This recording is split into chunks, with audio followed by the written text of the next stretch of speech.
Hello friends, types of relation में हमने अभी तक दो तरह के रिलेशन पढ़े।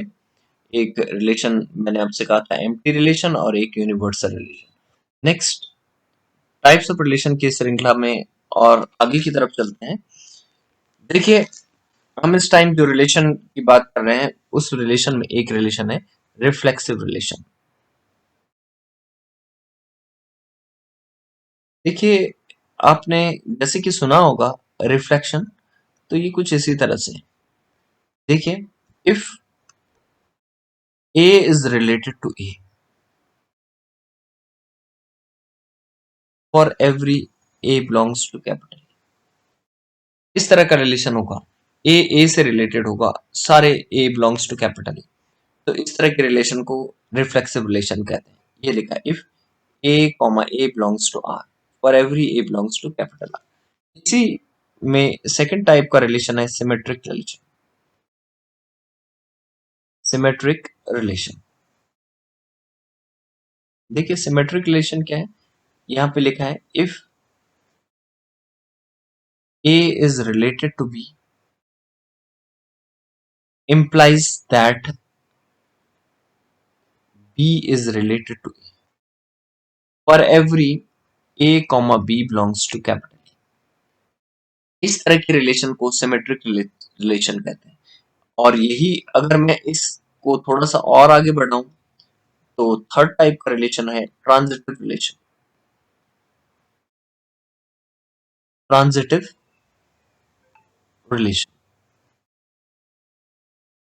ट्रांजिटिव रिलेशन किस तरह का हुआ, if A if A is related to B and B is related to C implies that A is related to C for every A, B and C belongs to capital A।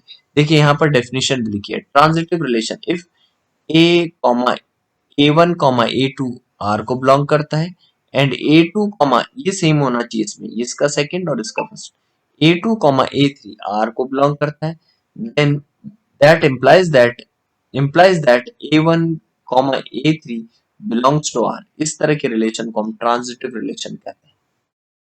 तो ये तो था transitive relation. अगर किसी relation में ये तीनों relation आ रहे हैं, symmetric, this, transitive, sorry reflexive, symmetric and transitive, तो उस तरह के रिलेशन को बोलते हैं इक्विवेलेंस रिलेशन है। नेक्स्ट चलते हैं, वो डेफिनेशन हमने यहाँ पे लिखी है, relation R in a set A is said to be equivalence if R is reflexive, मैंने जैसे पहले कहा था सिमेट्रिक एंड ट्रांजिटिव। ये इक्विवेलेंस रिलेशन की डेफिनेशन है। एक एग्जांपल डिस्कस करते हैं।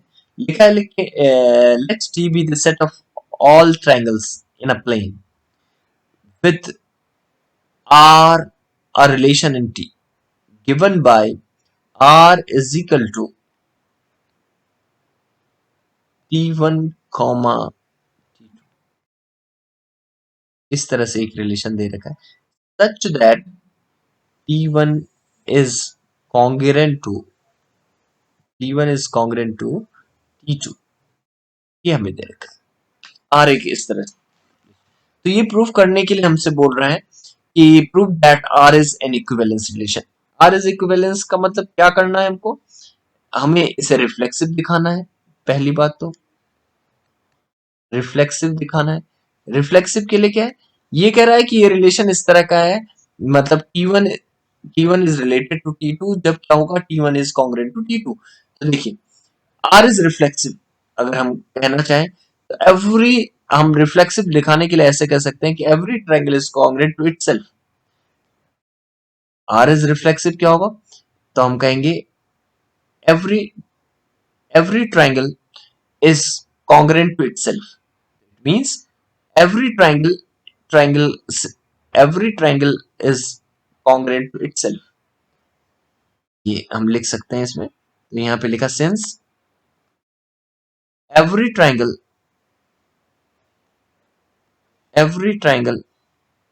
is congruent to itself।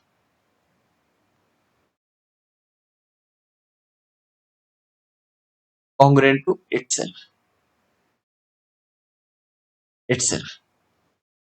तो ये रिफ्लेक्सिव रिलेशन हो गया। नेक्स्ट रिलेशन हम डिस्कस करना चाह रहे हैं, सेकंड रिलेशन हमारे पास है। सेकंड इज रिफ्लेक्सिव तो हो गया। अब next is symmetric relation.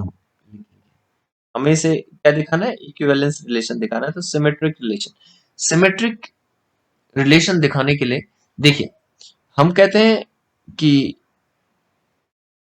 T1 comma T2 belongs to, क्या मतलब है, इसका मतलब है T1 is congruent to T2, यही तो मतलब है। लेकिन अगर कहीं पे लिखा है T1 is congruent to T2, this implies that हम ये भी कह सकते हैं कि T2 is congruent to T1। ऐसा भी तो कह सकते हैं कि हम कहेंगे T1 is congruent to T2 ही, और सेम सेंटेंस ये हो सकता है कि T2 is congruent to T1। इसका मतलब क्या है, this implies that T2 comma T1 belongs to R। और इसका फाइनली हम मैथमेटिकली ऐसे लिखते हैं, T1 is related to T2, this implies that T2 is related to T1। ऐसा क्यों लिखा हमने कि भाई T1 is congruent to T2 और T2 is congruent to T1। तो ये हमने यहाँ पे ये कह दिया। सेकंड लाइन जो हम यहाँ पे डिस्कस करना चाह रहे हैं वो हमारे पास पॉइंट है। अब हम जो है ट्रांजिटिव रिलेशन की बात करेंगे। क्या बात करेंगे, transitive relation. Transitive relation discuss करेंगे तो क्या होगा, transitive relation, transitive relation, transitive relation. Suppose transitive relation discuss करने जा रहे हैं, T1 is related to T2। इसका मतलब है T1 is congruent to T2 and T2 is related to T1, it means T2, sorry गलत लिख दिया हमने, ऐसे लिखना था, ठीक है। T1 is related to T2, यानी T1 is congruent to T2 and T2 is related to T3, it means, तो देखिए T1 कॉन्ग्रेंट है T2 के और T2 कॉन्ग्रेंट है T3 के, T2 कॉन्ग्रेंट है T3 के।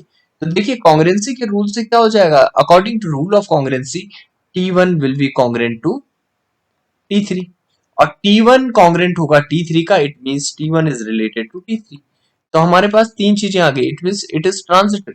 तो हमारे पास क्या चीज आई, एक हमारे पास ये रिफ्लेक्सिव हो, एक तो हमने रिफ्लेक्सिव दिखा दिया, दूसरा हमने सिमेट्रिक दिखा दिया, सिमेट्रिक दिखा दिया, और थर्ड हमने ट्रांजिटिव दिखा दिया, ट्रांजिटिव दिखा दिया। इन इन तीनों की कॉम्बिनेशन से तीन चीजें निकली, तो it means it is equivalence relation.